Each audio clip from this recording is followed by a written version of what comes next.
jewe naraza gusaba ikibondo harya ntacyo nari bwaronke mu gihugu narakironse canke ntaraza gusaba ngo ndonkwe umugabo umaze kuza gusaba naramuronse.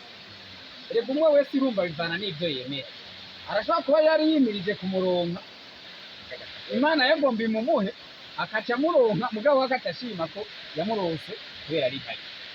Yego none kuri iryo senga ayo mahera nk'akarorero ayo mahera amajana 5 3 100 bashiraho nukuri nkayo jewe nk'ubu basi nka twebwe tuba dusanzwe dukorera ngaha ayo jesi kubera ntabanzi ibyo arimwo n'ibyo ko sinohava nk'ubu ngene nk'amajana 5 canke 100 ndayatori nkayo kuko ariko musanga agumayo ariko arahabura ugasanga tuje ego ko nk'ubu mu gihe tuba tutari ngaha ku kazi amasaha y'akazi aheze wasanga ariko aratemberera abana bo mu kibano hirya nk'uko cyangwa ugenda ukayatora ariko je nk'ubu niyumvira hamwe sanze ari nk'amahera menshi je nta kintu yatora kandi ngenda kuraba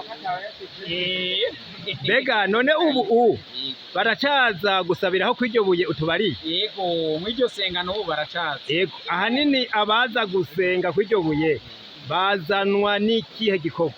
Igikorwa hanini kibazana n'abo bantu cyane cyane babigeme bifuza kuronka abagabo. Yego be n'abo bantu bamaze igihe bubakanye batararonka ikibondo bakazana n'abapfumu babo baje kuwuhagirira iryo senga. Urakoze. N'ubu rero ubu tuvugana itariki 27 aha turi mu kwezi kwa gatandatu ubu rero baracaza umwaka turimo. Yego n'ubu baracaza. Yego n'ubu baracaza kweri n'ubu bo baraza ari abantu tuba turi ngaha tuba tujeje kwakira ingendo. Yego ari abantu bashika hariya bakariha twe bashitse ngaha tukama twibaza ko baje kugira ngo tubere barabe ibyiza turata ngaha mugabo ukadusanga bakakubwira ati ndangira hamwe hari senga hanyuma ivyo nawe n'uburenganzira bwiwe kaca tumwereka amakaca yigira mu bwiwe amahegera agasubira inyuma. Urakoze.